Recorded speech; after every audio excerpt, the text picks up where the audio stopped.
Baik, asta'inu billah, saya memohon pertolongan kepada Allah. Kita akan memasuki kitab Sahih Adabul Mufrad ya, halaman 267. Baik, kita mulai dari hadis An Abdurrahman bin Auf anna Rasulullah sallallahu alaihi wasallam qala syahidtu ma'a umumati hilqal mutayyibin وما أحب أن أنكسه وأن لي حمر النعم. Di sini hadis ini dari Muhammad bin Jubair bin Mut'im dari ayahnya bahwasanya Abdurrahman bin Auf, ibu-ibu tahu siapa Abdurrahman bin Auf? Terkenalnya orang kaya. Tapi siapa beliau?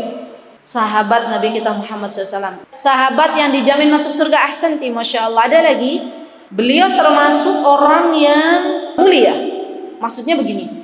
Jadi ketika itu Abdurrahman bin Auf ditawarkan oleh sahabat Ansar, ya Abdurrahman bin Auf, ini saya punya rumah. Waktu itu beliau hijrah dari kota Makkah ke kota Madinah dan beliau tinggalkan harta di kota Makkah. Beliau tidak bawa apa-apa. Maka orang-orang Ansar, ya Masya Allah dengan kebaikan mereka menawarkan kepada Abdurrahman bin Auf, ya Abdurrahman bin Auf, ini loh saya ada rumah, ada istri, kalau mau monggo, bahasanya gitulah, silahkan. Mungkin kalau orang zaman sekarang baru hijrah ke sebuah kota, lagi butuh-butuhnya gitu kan, ditawari seperti itu kira-kira diterima apa enggak?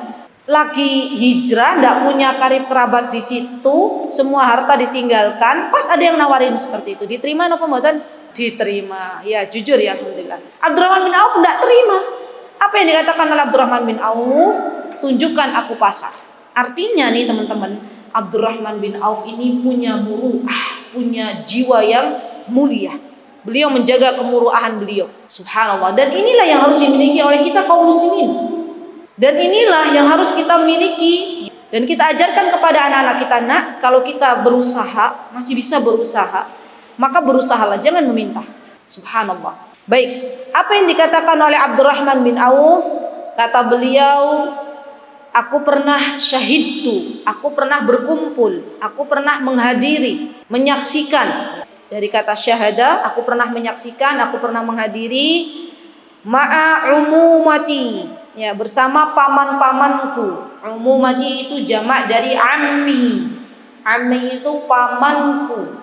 Kemudian kata beliau, apa yang pernah beliau radhiyallahu anhu katakan? Kata beliau, aku pernah hadir bersama paman-pamanku di sebuah acara yang dinamakan dengan Hilf Mutayyibin. Hilf Mutayyibin itu pada masa jahiliyah zaman dulu kala, teman-teman. Ada peristiwa, nanti teman-teman lebih paham nanti ditulis ya. Cari tahu apa itu Hilf Mutayyibin. Jadi ini adalah sebuah acara pada masa jahiliyah. Ada dari kalangan Bani Zuhra. Ini kalangan-kalangan orang-orang terkemuka zaman dahulu. Ya, jadi setiap kaum di antara kaumnya, mereka itu orang-orang zaman jahiliyah punya kaum yang terkenal, yang mereka segani. Di antaranya adalah kaum Bani Zuhra, boleh ditulis juga ya, Bani Tamim dan Bani Hashim.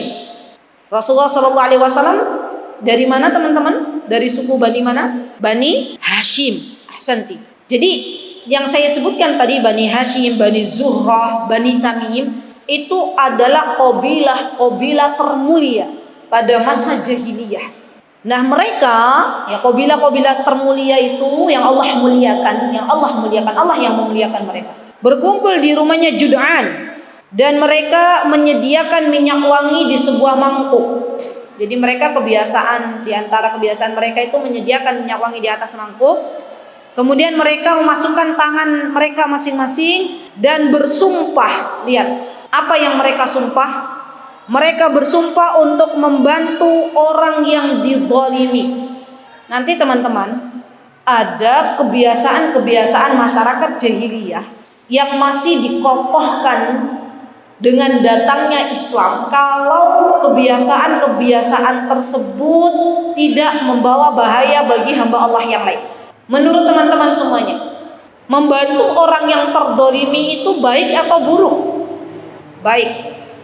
Maka orang-orang yang berkumpul di rumahnya Jud'an kala itu, dari kalangan Bani Zuhra, dari kalangan Bani Hashim, dari kalangan Bani Tamim, mereka bersepakat Ya, mencelupkan tangan mereka di atas mangkuk yang telah diberikan minyak wangi sebagai tanda kesepakatan. Mereka mengatakan kita bersepakat, kita bersumpah untuk saling tolong menolong orang-orang yang dizalimi.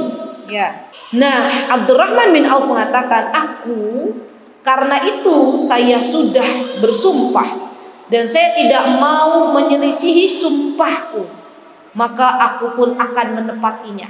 Jadi Abdurrahman bin Auf ini mengatakan kepada dirinya, kalau aku lihat orang yang dizalimi pasti aku tolong. Begitulah ya. Kata Abdurrahman bin Auf, sampai-sampai kalaupun misalnya seandainya aku diberi unta merah, teman-teman yang dimuliakan oleh Allah, di antara barang yang paling berharga bagi bangsa Arab adalah unta. Kalau orang Indonesia, kendaraan yang paling berharga atau barang yang paling berharga itu apa kira-kira? Orang Arab zaman dahulu, mereka akan melihat orang tersebut dia memiliki harta yang banyak atau tidak dengan melihat seberapa banyak dia punya unta. Bisa dipahami ya? Jadi unta itu sebuah hal yang menandakan dia tuh banyak harta. Apalagi kalau untanya berwarna merah.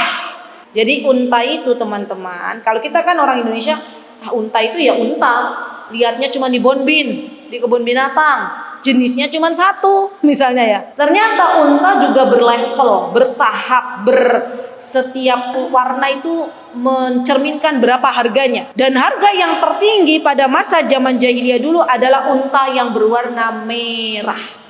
Maka kata Abdurrahman bin Auf, kalaupun aku diiming-imingi untuk tidak menolong orang yang didolimi dengan unta merah, aku tolak. Bisa dipahami? Artinya teman-teman, Abdurrahman bin Auf ini adalah seorang sahabat yang beliau memegang janji setianya. Subhanallah ya. Beliau walau diiming-imingi untuk diberikan, inilah Abdurrahman bin Auf, inilah ada unta merah nih. Unta merah ini harganya mahal. Mungkin kalau ada orang ya, nih Pak, tak iming-imingi mobil Mercedes. Ya misal. Tapi kamu langgar janjimu. Kira-kira Bu, kalau ada orang kebanyakan seperti itu diiming-imingi dengan hal yang duniawi, mau melanggar janjinya apa enggak? Orang di luar sana melanggar janji ya dengan diiming-imingi dunia seperti itu. Tapi tidak bagi Abdurrahman bin Auf. Abdurrahman bin Auf, jika dia sudah bersumpah maka akan tepati janjinya.